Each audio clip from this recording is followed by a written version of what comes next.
Have you ever wondered about the origins of some of the national borders in the Middle East, particularly those that seem to follow straight lines across deserts? Many of them have a surprisingly specific and historical origin, rooted in wartime diplomacy. The Sykes-Picot Agreement was primarily negotiated by two individuals, Mark Sykes, a British diplomat and adventurer, and Georges Picot, a French diplomat and lawyer.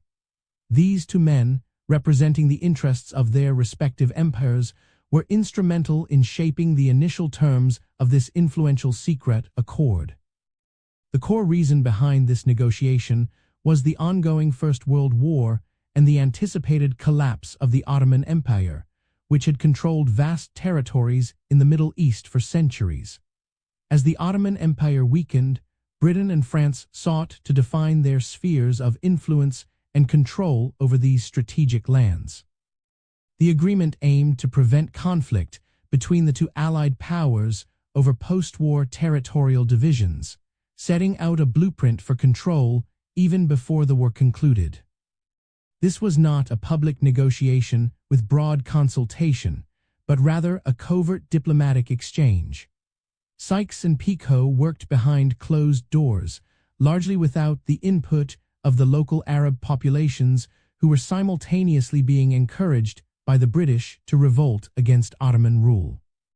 Their discussions focused on carving up the region into zones of direct control and indirect influence, considering strategic locations like oil fields, port access, and trade routes crucial for future imperial ambitions.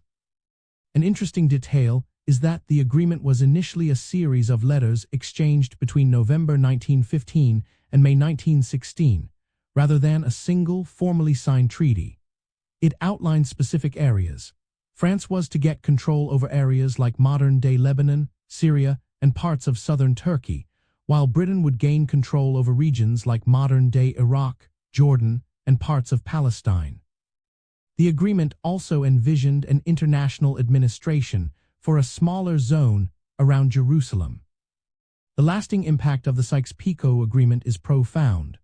It laid the groundwork for many of the modern state boundaries in the Middle East, often disregarding existing tribal, ethnic, and sectarian demographics. Understanding who negotiated this agreement helps us grasp why certain borders exist today and how external imperial interests significantly influence the geopolitical landscape of the region, creating complexities that continue to resonate.